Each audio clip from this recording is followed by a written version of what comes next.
Hey guys, my name's Sándor and I'm from Hungary, which is in Europe. And I've spent 4 years of my life in Japan, 3 of which I was married to a Japanese person. So I've been wanting to start this channel for a while, and now I've got to this point where I actually do it.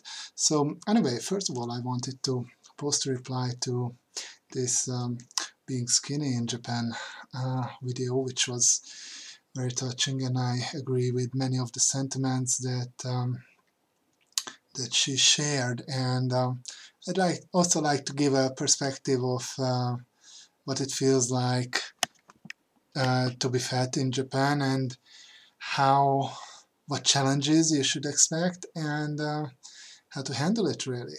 Now, when I went to Japan, I was like, I've always been overweight, not really overweight, but all of my life I've been a bit or well, more or less overweight, yeah. So when I went to Japan in April 2008, I was there from April 2008 until April 2012. So when I went, I was like the fattest ever. I had this huge gut. I was 130 kilos, which is, I've looked it up just a sec, which is 286 pounds. Now, I'm tall. I'm 186 centimeters, which is 6'1" or 6'2" or something like that. And but even with that height, that was like a big bulging gut and man boobs, yeah, man boobs. So so I did stand out in more than one way. I was fat and I was tall, and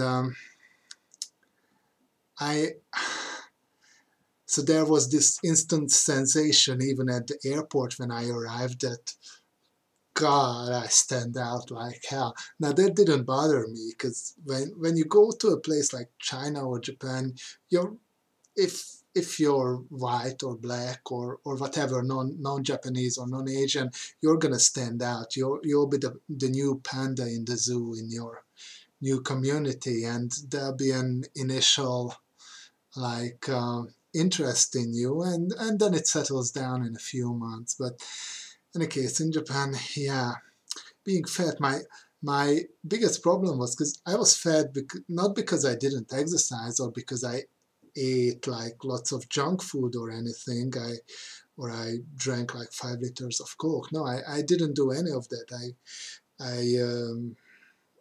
I usually ate lots of meat, lots of veggies, lots of fruits.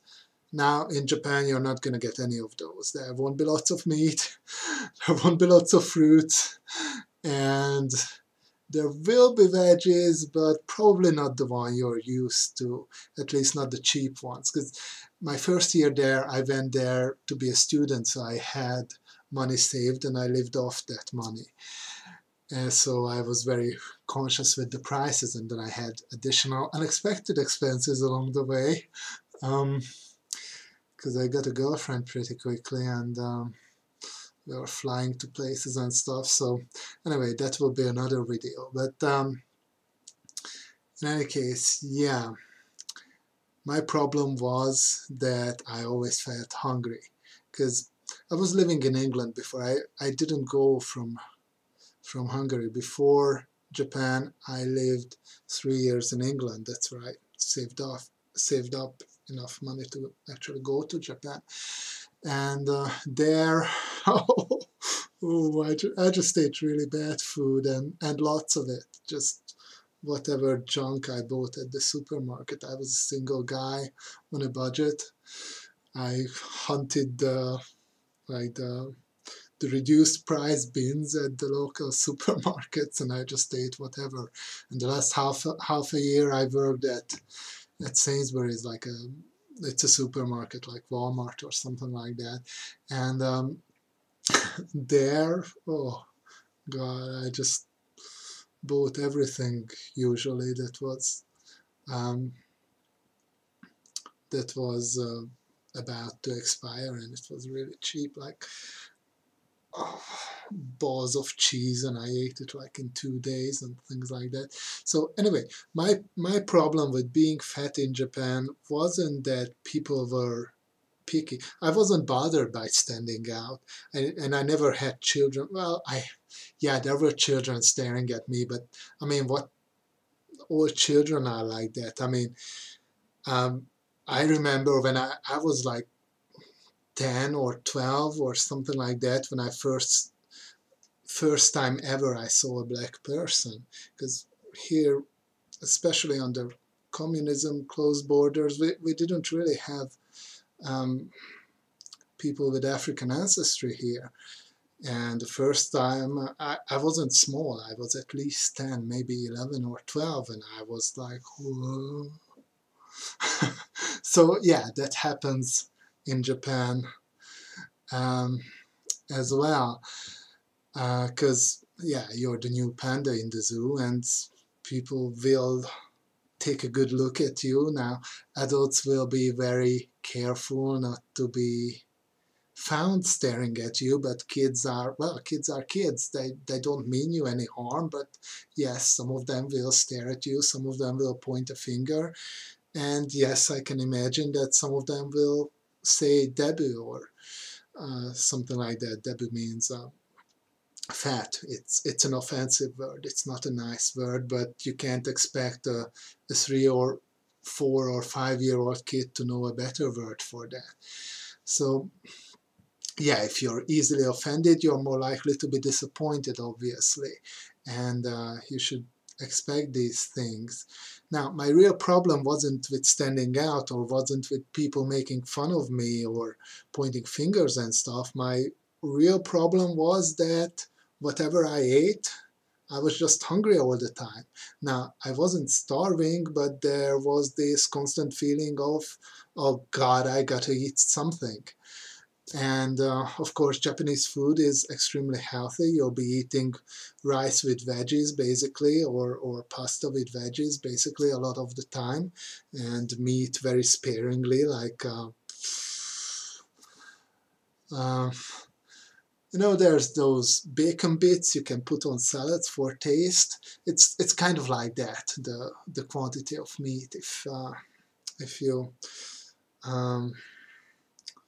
because that's how Japanese people look at it. They don't get excited by the sight of a steak or a big piece of meat. They just chop it up and put it on whatever they eat. So even though I did it like 3 times a day, it was all this extremely healthy stuff, and 2 or 3 hours later, I was already hungry, and there was this constant frustration that, God, I gotta eat something.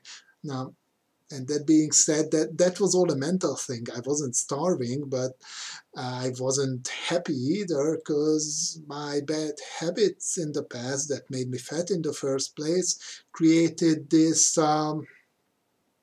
mental frustration. So yeah, that was hard to deal with, and that remained more or less for all of the time I was there for the 4 years. And that was one of the things I had to deal with a day-to-day basis. And yeah, I did lose a lot of weight. I went there in April 2008. I did say already I was 130 kilos, which is 286 pounds. And by December 2008, so that was 8 months later, that's when I got married, I was 108 kilos, which is, oh God, I made a note. That's 238 pounds. So in 8 months, I lost 22 kilos or about 50 pounds without being specifically on a diet, by just changing what I ate. And of course the quantities were smaller because I always used to overeat, and it's a lot more difficult to overeat in Japan because portions are small, food is expensive, and I was a student, I was on a budget. So Uh, yeah, I lost that 22 kilos, but it wasn't fun. There was a lot of frustration there. Now, though I did like being lighter and stuff. So, yeah, let's see if I left out something. I did make some notes. Okay, so yeah, that's about it. Um, and I'm also tall, so I did stand out that way too. But and that had some impracticalities, like some of the doorways were too low for me, and ever since I'm back in Japan, I still keep ducking under doors, even though it's not necessary here. But anyway, that'll be another video. So yeah, if you're overweight or if you like to eat a lot, yeah, think about it, that you may end up having the same frustrations I had, and just budget more for food than what normal or fit or skinny or whatever people tell you. Yeah, just budget 2 times as much, really. That's what the guidebooks say, and yeah, try to find the cheap places, the cheap supermarkets. Oh, there's a curry restaurant chain, a franchise type thing called Kokoichi. Now, they have decent portions if you like curry. It's not really curry, it's Japanese curry, but it's cool. It's nice. Most foreigners like it. And yeah, just hunt around for good places and cheap shops. Maybe I'll do another video about how to